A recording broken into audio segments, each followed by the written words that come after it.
And now, the SleepHawk Worldwide Podcast. Here are your hosts, Brandon Staton and Tyler Hansbrough.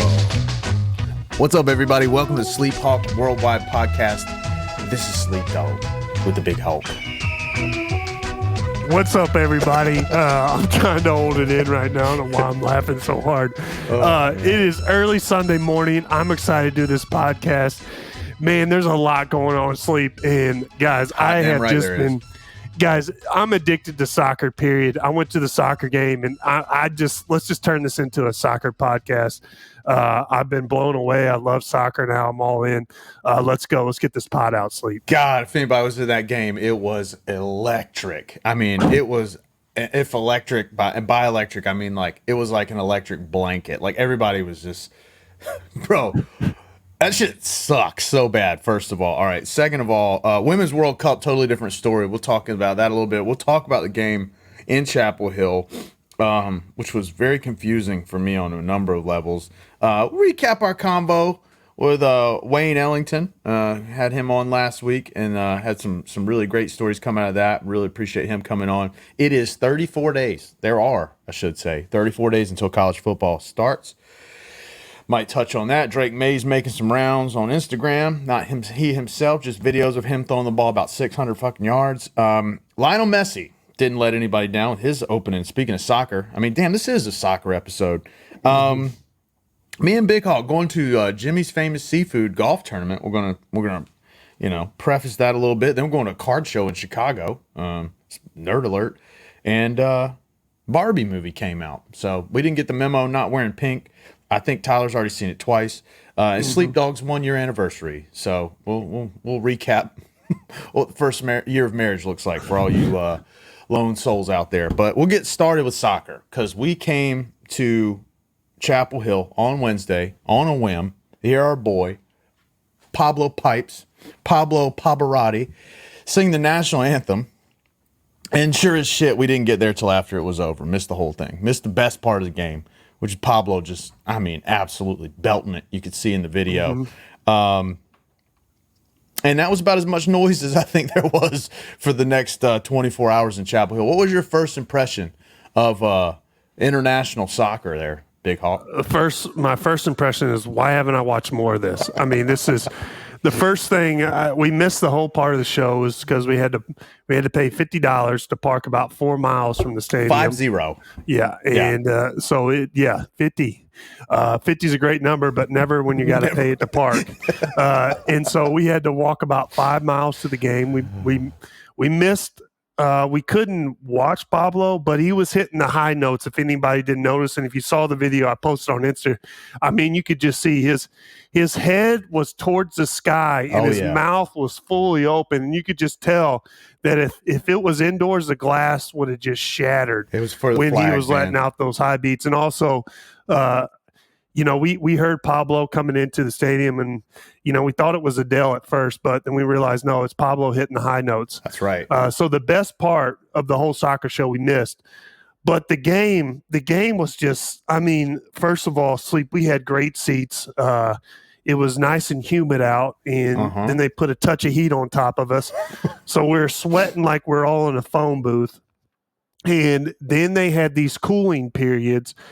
3-minute cooling periods, which I've never heard of a cooling period during any type of game. I mean, in real football, would they ever take a cooling period in American football? Because this is where the dogs put on pads. Okay, they got all these helmets on, and then they go out there in these absurd temperatures in Tampa. You talk about Texas heat to start. In Arizona. Inside, I've never heard of a cooling session. And so it's just like the most European thing I've heard of. And on top of that, we sat in front of two people that flew from Arkansas. When they told me they came from Arkansas, I started laughing. And then I started laughing because I grew up about 10 minutes from Arkansas. I grew up from the northeast border of Arkansas. Corning, Arkansas is about 10 minutes from Poplar Bluff. And they grew up in the Northwest. And so I started talking to them. I was like, I'm from Missouri, right above you guys. And I started naming some towns, and I said, "Hey guys, you ever left your house?" Because This was like absolutely the first time they'd ever been outside the driveway. And I'm just amazed because they didn't know of a town, Jonesboro, Arkansas State, about maybe 20 minutes from them northwest. And Never heard of it. And I was like, how in the hell did you get into soccer, the most international sport there is? And you guys just barely never left your house. I didn't K through college in the same I didn't know building. that they played anything but football and softball in Arkansas. But it's that was interesting. And they knew everything about Chelsea. They said that some guys were on the what'd they call it? Academy. Yeah, I mean, dude, I couldn't name. I started going down the list of the roster, and I was like, maybe I've heard of one of these guys. You know, I played FIFA 20 years ago in college. Maybe one of those guys has stuck around this long. I never heard of any of these guys. Okay, and we asked the dude, "Hey, man, who's the best player on this team?" And they're like, and you could tell this dude was just in it because he was like so offended by that question. He said, "The best player? There's like 10 great players on this team." I'm like, well, can you tell me where one of them's running around? What number is he, right? And he's like, well, 7 of them aren't here. They stayed in England. And he just starts going in deep. And I'm like, and we were like, where are you from? Dude says, Arkansas. I was like, well, damn, didn't see that one coming. And sure as shit, man, Tyler starts asking about places, which would be the equivalent. We're in Raleigh, Chapel Hill, right? Like there's small towns all over the state of North Carolina that I might not know where they are, but I've heard of them, right? And this guy was like, I mean, you ever heard of Sanford? Gardner? You ever heard of Gardner? Yeah. You know, Durham? You ever heard of Durham? Yeah. Right. Fayetteville, Arkansas. Oh yeah, nah. I don't know where that's at. It was strange, but they were in it, man. And buddy, it was like watching an episode of Forensic Files out there, guys. I mean, you'd think the Masters will put you to sleep. If it hadn't been so damn hot, we might have fell asleep in our chairs. I mean, I don't know, dude. And it was funny because right about the time we sat down, they just like toyed around and kicked a goal, and we were just like, well, obviously this one team's way better than the other one. I don't know, man. It was I would rather go to a preseason baseball game than watch that again. I mean, I would rather go and watch high school chess tournament than go to another soccer game. I would rather go to a middle school swim meet than ever watch another one of those. You got me. Yeah. And by the way, guys, the Blue Zone, get better cookies. We went back there. Oh, and Jesus Christ. If we did a cookie review of the cookies that you guys are handing out in the Blue Zone, you would never let us back in there. It would be so offended. A 0 would be a compliment to what we were served. I mean, good God, were those things laid out for last? And we grade on value. You got to remember, we grade on value. You know, and they were free. They were free, but the tickets weren't free. I'll tell you that. Getting the Blue Zone, I mean, you're going to have to put the mortgage down. Yeah. I mean, throw some milk in those bad boys, guys, before you stir them up. Come on, man. Jeez. But we did. The coolest part about going in there is like all these people kept coming up to us talking about the podcast. Oh, yeah. Which was great. Hey, I appreciate that, guys. A lot of people telling us their kids listen. I've already forgotten that and said the F word twice, so I'm trying to stop that. A lot of people on me about that, and you can just know I'm working on it. But guys, you can't let like teenage kids listen to this, man. But we need all the listeners we can get, so tell them keep listening. You maybe screen it first, I guess. Yeah, dude. Cookies suck, soccer sucked. People were cool because they kept telling us they liked the podcast. Yep. If they hadn't have said that, we wouldn't have had much interest in them either, I don't think. Yeah, no, I get the international appeal. I get the soccer appeal because on these other fronts, right? This Messi situation was incredible, right? All this super hype about Messi coming to Miami and blah, blah, blah. I didn't see it live, but of course it just made rounds immediately. As soon, I guess what, they're in the last minute of the game and this dude gets a free kick and just buries one where nobody, you could told the guy, hey, I'm going to kick it right there. He still couldn't have stopped it. And of course, this shit was just made for Apple TV. Mm-hmm. They are probably just rolling in money right now. People like me signing up. I thought about it. I was like, I need to go see the rest of this dude's games. And in the Women's World Cup, women's soccer is electric. It really is. Well, let me back up. women's World Cup soccer. Like I don't, and that's not a knock on women. I don't watch any soccer, but the World Cup is a different story. Men and women is kind of fun to watch. It's more fun to watch the women because you know they're going to win, whereas you know the opposite about the men's team. But a lot of soccer shit going on right now. And I will say this. I actually really enjoy watching women's soccer, and a big part of that is because the UNC program here and Anson and what he's done for the women's soccer program has been amazing.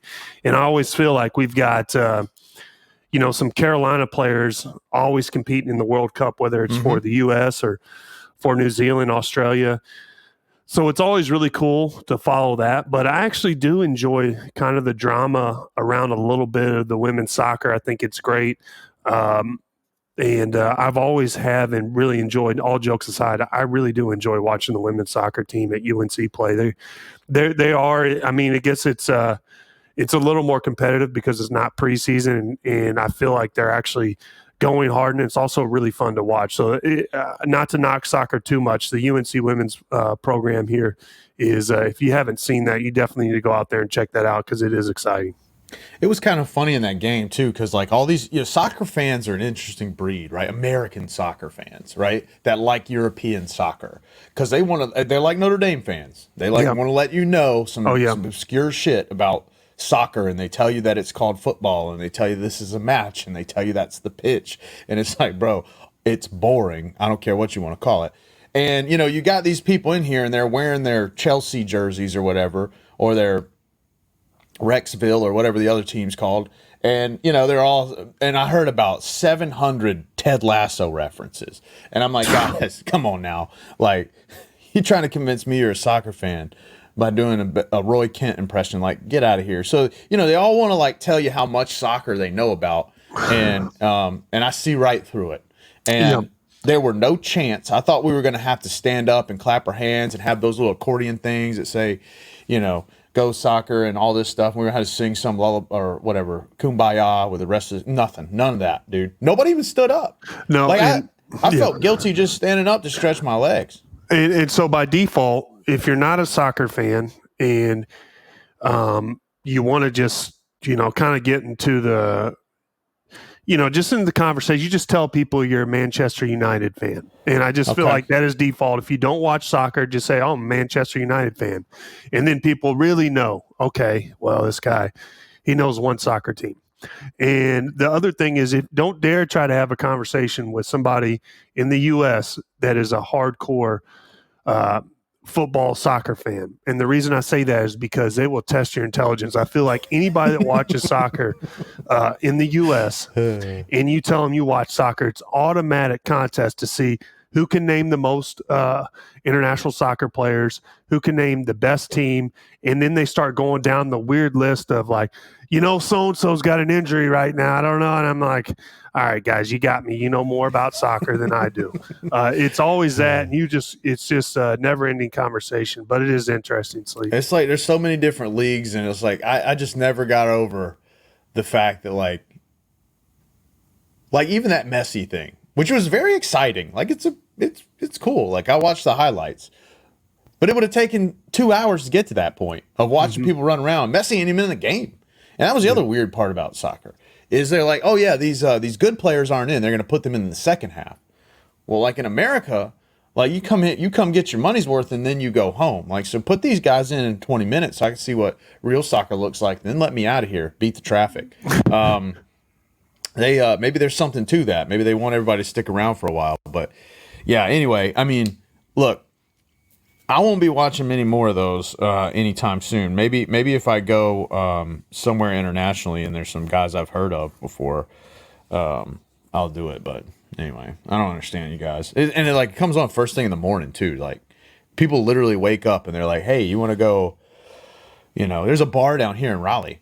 I'm pretty sure these people go drink at like 8 in the morning, watching like London play Luxembourg or whatever it's called, just like some one team's got stripes on their shirt and the other team's got stripes going the other way on their shirt, and they just run around for 90 minutes and they never stop. Like, it's so dumb. Like, hey dude, the fall anyway, dude. I mean, the falling down. That was one thing we didn't see a lot of, which I appreciated. I know which was a guy just totally whiff on the ball and then fall over like a toddler in a playground, just wailing about it. It's like, bro, you're going to be on the replay, and that when you're on the replay, dude's going to have tripped over, brushed your shoestring, and you act like you stepped on a mortar round, okay? And then you just lay there for 4.5 minutes, and nothing even happens. It's like the end of the thing, the guy's like, and that was the funniest part, was the referee at the end of the half was like, yeah, 1 minute, dude. That's all you get. We're out of here. Like, he didn't give a shit. I do remember that. He's like, man, let's get the fuck out of here. I'm surprised he didn't hold up a sign that just said 0 on it. Game over. But anyway, it was a great event for Chapel Hill. The field was in great shape. They rolled out grass for that, real turf. Real grass, guys. Listen, it's real grass, right, Sleep? Yeah. They rolled it out specifically for that game. I was trying to get a cut of it. I wanted to take it back to Kentucky with me and just go ahead and finish my mom's yard right there. I wanted to get a little bit of that. Because what are they going to do with it now? I mean, hell, I need some turf in my yard. Man, it's like Fallujah out there. Yeah, I'm sure it's high quality too. I bet it is. They probably spent so much money. They probably spent more money on that damn turf than they did on anything else in that game. And Ryan Reynolds owns the team, and I was kind of hoping like maybe they'd be a Ryan Reynolds side. Yeah, I don't know where he was. It would be such an important event here. Yeah, he could have blessed us with his presence at Chapel Hill, but instead, the people got. He probably watched 1 or 2 games and was like, nah, guys, I ain't never watching this again. This is just an investment. Team is probably up for sale right now. What did I get into? He probably got drunk and bought that team on eBay. Anyway, so the World Cup for women is going on, and the extent of what I know is that they won the first game 3-0. I turned it on for about 30 seconds, and I was like, I'll wait till they get to, because they're going to mow through people until they get to the good stuff. So they should win it. Hopefully, it'll be. I think if they win it, they'll be the first time anyone's won three in a row. Yeah, well, men's or women's. The favorite. Yeah, they probably. I know that Jamaica, they played France really tight. And the only reason I know is because I happened to turn the TV on, and the last channel I had it on happened to be where the women's soccer is being, channel it's being televised on. And ESPN?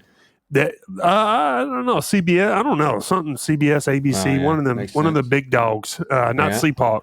But Jamaica and France, they tied, which is a huge deal because Jamaica apparently they could barely afford the plane ticket over to Australia. Great bobsled team. Yeah, and just to tie France, apparently that was a huge deal. So, yeah, congrats to the Jamaicans. Just on names alone, yeah, you would think that would be a one-way fight, but yeah, hell, way to go, Jamaica. On to. You're pulling for the U.S., right? Oh, of course. Yeah, so am I. I know a lot of people. You pull for Russia?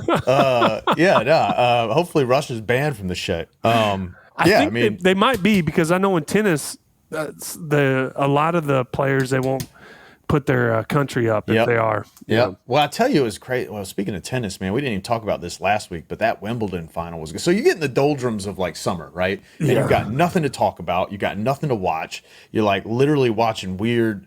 You start like, I've seen this series get pushed to me on Netflix like 500 times. Maybe I'll finally cave because there's nothing else. And you got the Open Championship going on right now. Dude, look, it's all right, but with Tiger out, it's Tiger is golf. So I try to watch a little bit of that, and I'm sure all the golf heads, probably a lot of people listening to this pod, they're like, bro, golf is supreme. And it's like, all right, fine. Like, you guys love golf. Great. I mean, it's Tiger for me, and like, there's just no storyline. Like, there's nothing all that interesting about it. So you start to like, you start to look around for other shit to watch. I don't even remember what I was talking about, dude. Yeah, Sleep Dog. I was watching I've had a lot of coffee, guys. That's the one thing about shooting these things in the morning. Boy, I could literally see the future right now. I've had so many espresso shots in my coffee. I've never done the red eye, I was watching tennis yesterday, and I think there's this tennis league. They've gotten some. I know. Big Foe, I don't know his real name, but he's a big time tennis player, and they're redoing tennis to more modernizing it, where the players can talk smack, and it's just a singles court, because usually when you watch tennis, it actually has a doubles court and looks much bigger. But when it's just a singles court, it looks small, and there's a shot clock. They do a different scoring system, but the crowd was really into it.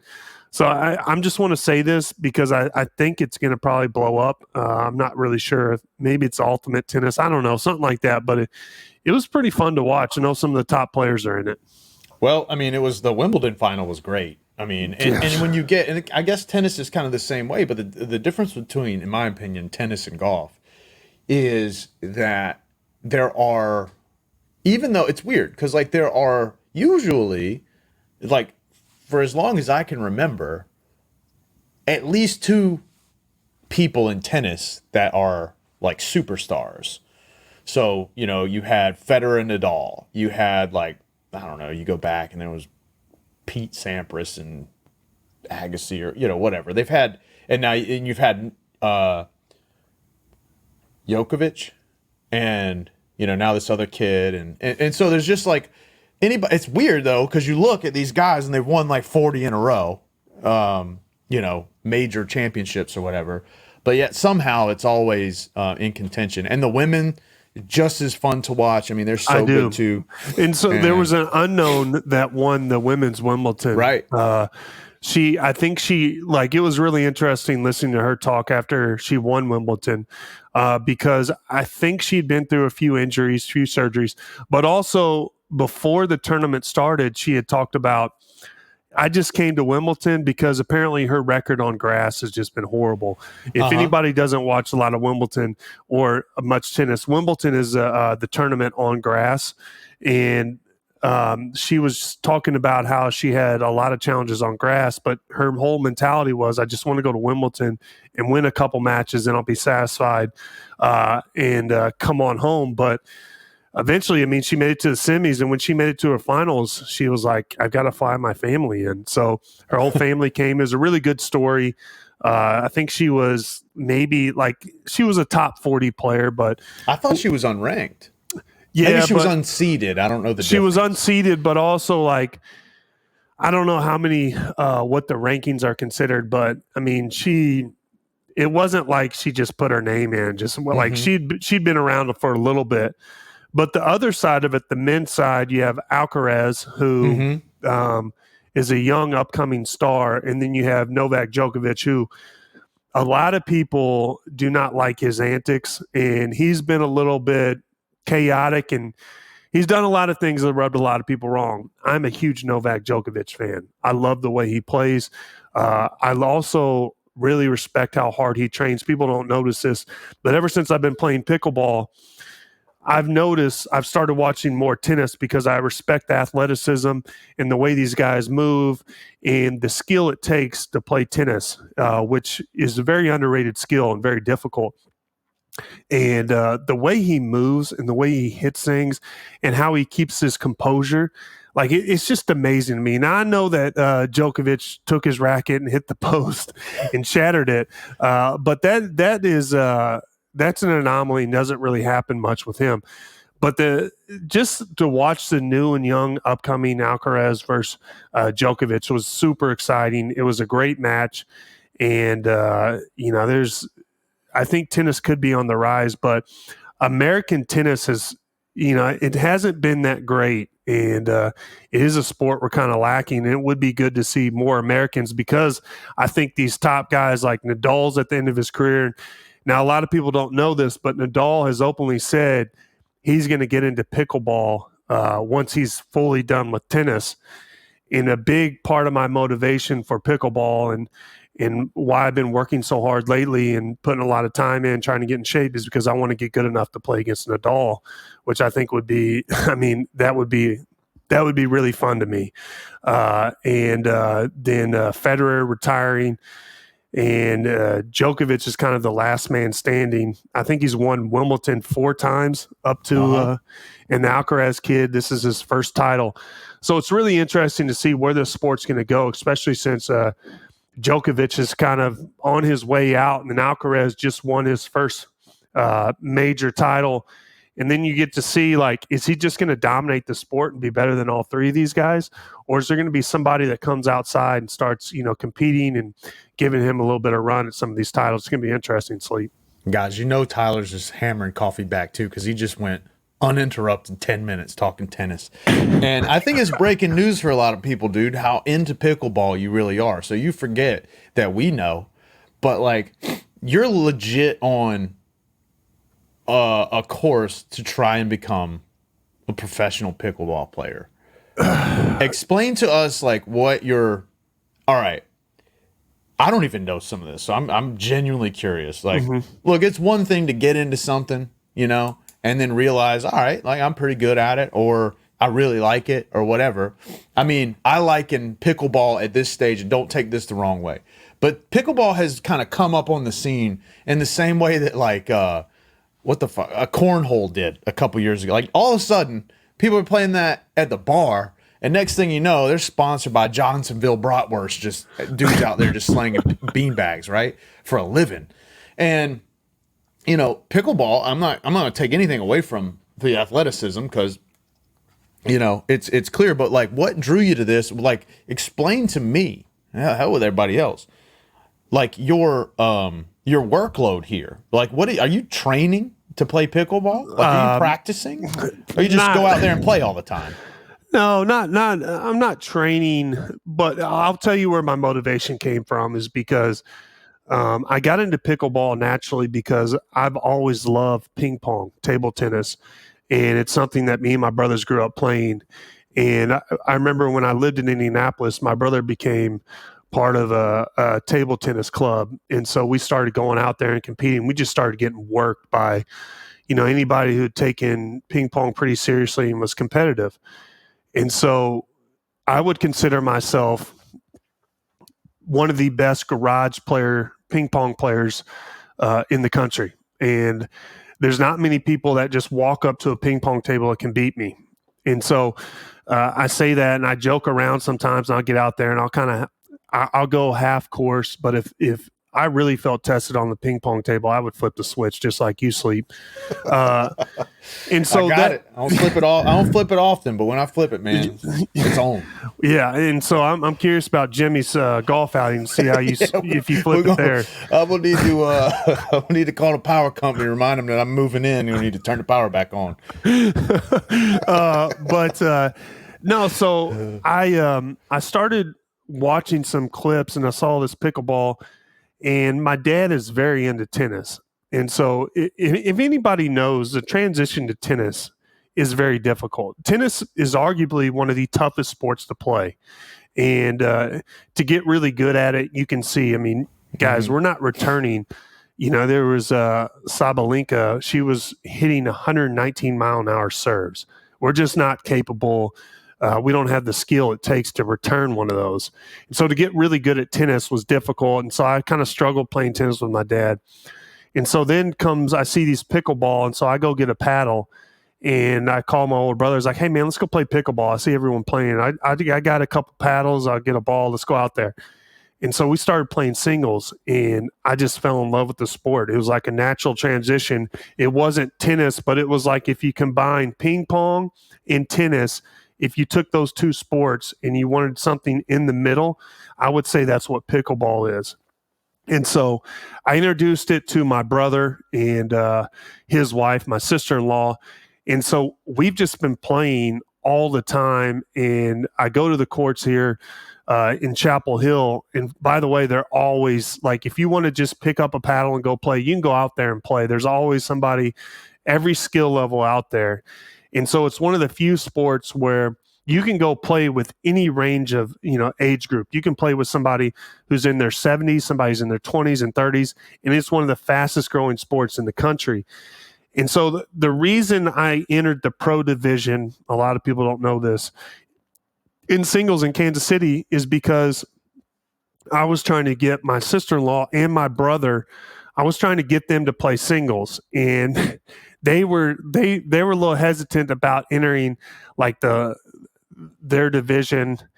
And so I was like, guys, I'll enter the pro division if you guys enter just any singles division you want out there. And so that's how I got them into it. And so they're kind of laughing right now about, whether or not how I'm going to do when I get to the pro division. And, the chances are I'll probably get mollywopped when I walk out there. But there's also a side of me that is competitive, and I've been putting a lot of work in. I haven't, I'm going to see a coach here in a little bit and work on my singles game, but I've been playing doubles a lot. Anybody knows if you play singles in pickleball, I mean, it is a beast. It's a different sport when you're playing doubles, but singles, it's a whole different mentality. You've got to be in shape. It's gonna test you, but it requires a little bit of skill, and there's more power shots, more drives. Whereas in doubles pickleball, there's a finesse and there is a skill into the dinking and the short game and the touch, which you've got to have if you want to compete and play well. It's just been something that I've really enjoyed doing, and it's something that me and my family that we've tried and getting better at, and we put a lot of work in. And naturally, we just want to compete and see where we are against, some other players. So I've got a lot of work to sleep. I've got a lot of work to do to compete against some of the, even not the pros, but some of the better players. And so I've enjoyed putting the work in lately.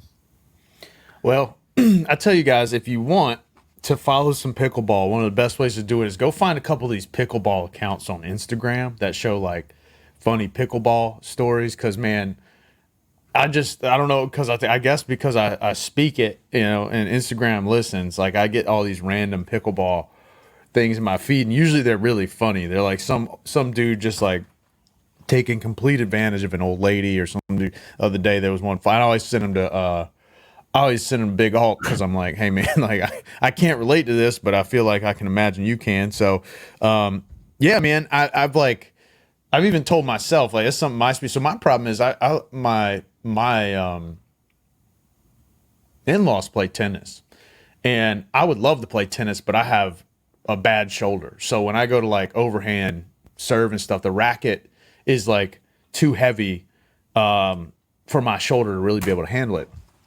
So I haven't played any. And actually, pickleball is one of those things that, you talk so fucking much about it. Like, I'm like, I got to try this because, maybe it would be a little easier on my range of motion. I mean, clearly, if Mamaw's out there doing it, I'm not to say that Mamaw wouldn't smoke me, but I'm intrigued. So, yeah, everybody stay on the lookout, man, because once Hulu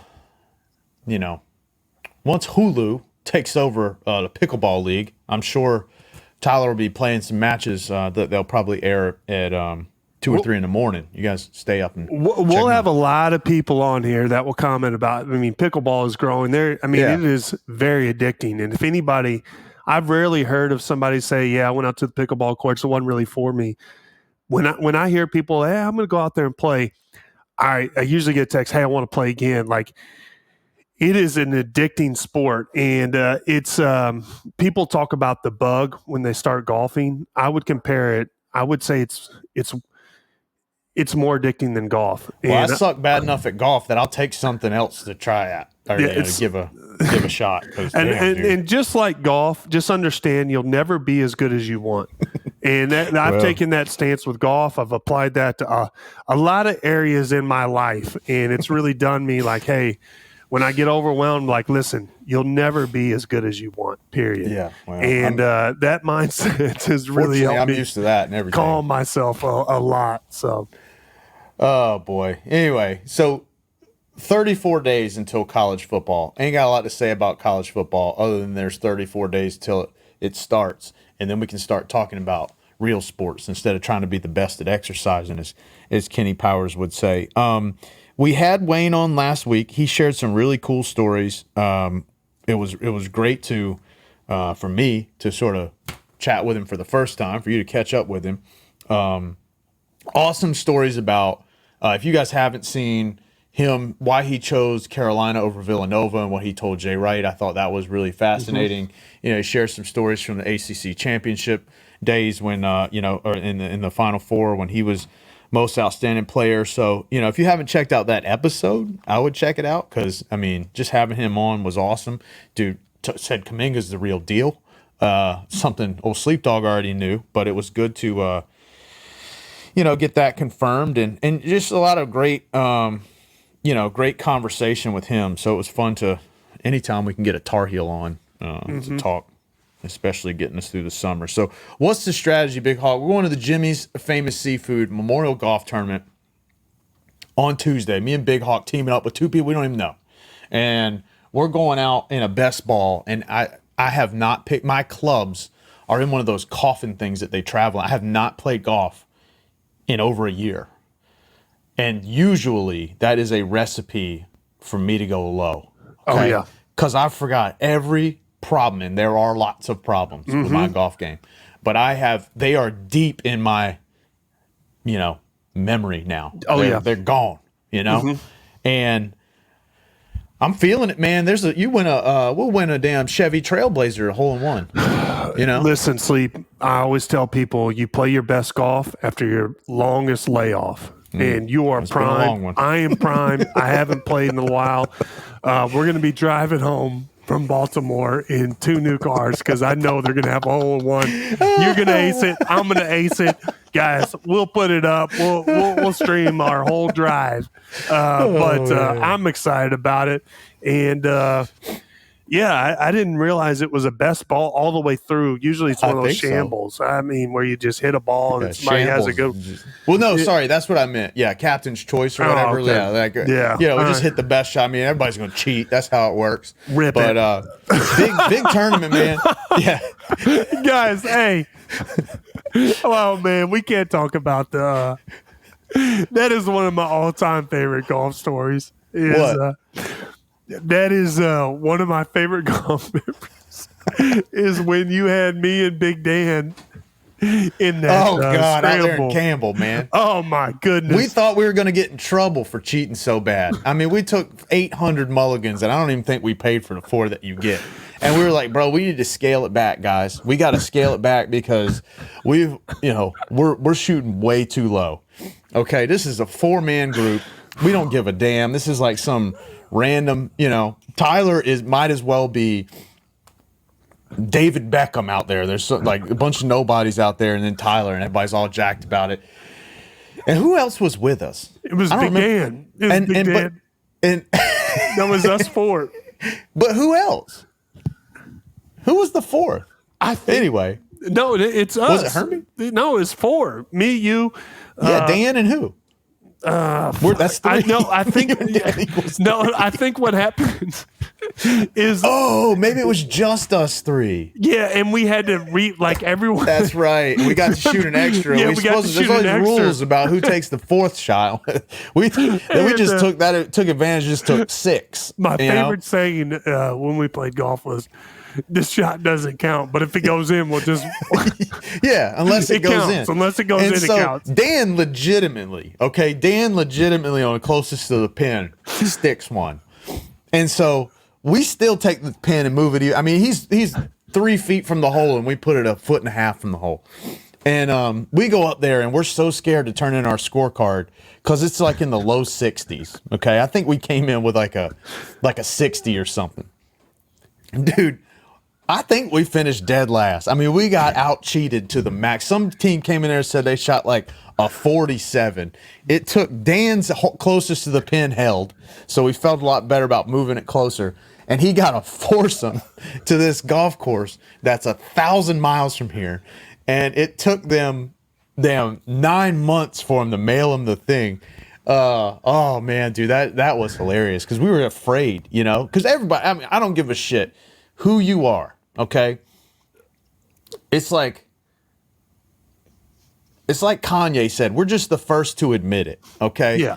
Everybody that goes in them damn best balls.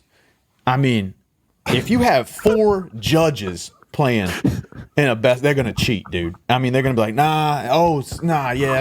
everybody that I've ever played with, and I'm not even gonna say the Pope would cheat at one of these things. The Pope would cheat. All 4 popes playing together would cheat. And I remember, and dude, we were, Lord of mercy, dude. We at the end, we were just taking as many shots as it took, many putts as it took to sink an 8-footer, and when we couldn't, I mean, you'd reach a certain point where you've missed the 5-footer so many times that you're like, damn, dude, I can't even I can't even take this one to my grave. It's just so egregious if we keep putting this. My favorite line the whole trip or the whole golf outing was like, "We got an eagle on that one." And then Dan's got the scorecard. He's like, whoa, hold on. Let me count this. We got an eagle. Yeah, and dude, we're like, come on. Dan, we got an eagle, buddy. What are you talking about? God and he's bless, like, man. no. Like, give me the scorecard. I'll put the eagle down. We got an What eagle. don't you understand about birdie, Dan? I mean, put it down. And, dude, we showed up, and I swear, guys, there was probably 16 foursomes or something like that, 18, 20 foursomes. And if we weren't dead last, we were close. Mm-hmm. We got completely out-cheated. And so hopefully, you know, we get paired with some upstanding guys with a good, solid golf game. And like Tyler said, I think you win a Chevy Trailblazer on the hole-in-one, and I just live for that shit, man. Like, I knew a guy one time that won $10,000 in a hole-in-one. He was a member at Governor's Club. And he came, we used to work there in college, and he came in and had a, man, his name was Martin something or another. I know that guy. I know that guy's name. I can't believe I'm blanking on it right now. Anyway, he was like one of the coolest members at the club. Lawrence? He came up one night and had hit a, now Martin Lawrence. Oh. Yeah, anyway, man, he hit a hole-in-one, won $10,000. So, I mean, that Chevy Trailblazer, man, could be ours. Guys, it does happen. I've been into a golf event where somebody had a hole-in-one and won a car, but they donated it back to the charity. That ain't happening, buddy. If I sink somebody, we're listen, driving I'm home, going to pay that insurance. I'm going to be driving that thing absolutely. home. Best you guys believe will know about it. I'm going to Carvana that sumbitch immediately. But you know, and they always back you up. They always back you up. You got about 191 yard, you know, par 3 over a weeping willow tree and 10 mile per hour wind blowing out of the northwest. You know, when you're trying to hit a hole-in-one on a par 3, and then somebody just worm burns one up there. And then they got somebody watching the hole too, which adds a whole new. Like, listen, bro, look. Man, I don't want to kill you, bro. We got to sit so close to the green. Yeah, like, hey, buddy, like, if you want to, you know, you and me, you want to carry this secret to the grave, I mean, I'll cut you in on that Trailblazer proceeds when I flip it at the Carvana of Baltimore. Anyway, so Jimmy's, if you guys don't know, you should. I mean, Jimmy's has supported our podcast for a long time, so we're really excited. This is the first time we're going up to this. Apparently, it's like John texted me over the weekend and said, man, once you come to this tournament one time, you won't miss another one. He says it's supposed to be a blast. I just hope I survive. I think we'll be very, very well hydrated. Oh, yeah. Through the whole thing.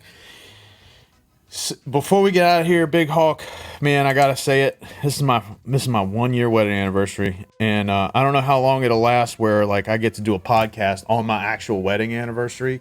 I'm sure there's a lot of you guys listen to this that have been married a lot longer than I have, and you're probably like, dude, you're just getting reeled in here. But shout out to my wife for putting up with me for a year, letting us do this podcast for a year, and then letting me on our anniversary, like physical anniversary. We got to go home tonight, and we put the top of the wedding thing is like you save the cake for a year, which is so weird to me. Really? But like, yeah, you got to eat the top of your wedding cake on your 1 year anniversary. So I bet that's going to be delicious. But when we got done, yeah, better than cookies in the Blue Zone. I tell you that much. But we got done with our wedding, and Mary wrapped the top of this cake like King Tut, dude. I mean, this thing they could find this cake in 1,000 years, and I bet they could still eat it. So it's been in the freezer. I mean, God knows, what it's going to taste like. But one thing I can tell you is it's fresh as the day it was baked, because she went on the internet and there's all kinds of, she went through all kinds of stuff. I can say this now because nobody will hear this until tomorrow. As soon as we get out of here, I got to go buy an anniversary present. So I am succeeding at being a husband. And, well, congrats to you and Mary, man. Been a hell of a ride. Been through a lot. We've done a lot of things. You see, when you get married, you just learn you need to shut up, and that's one of the things I'm really bad at. So, happy anniversary. Mary doesn't even listen to this podcast, so it's a safe space for me. My mother-in-law's a different story. So, I don't know, man. You got anything else, Big Hawk? Stay safe. Stay safe.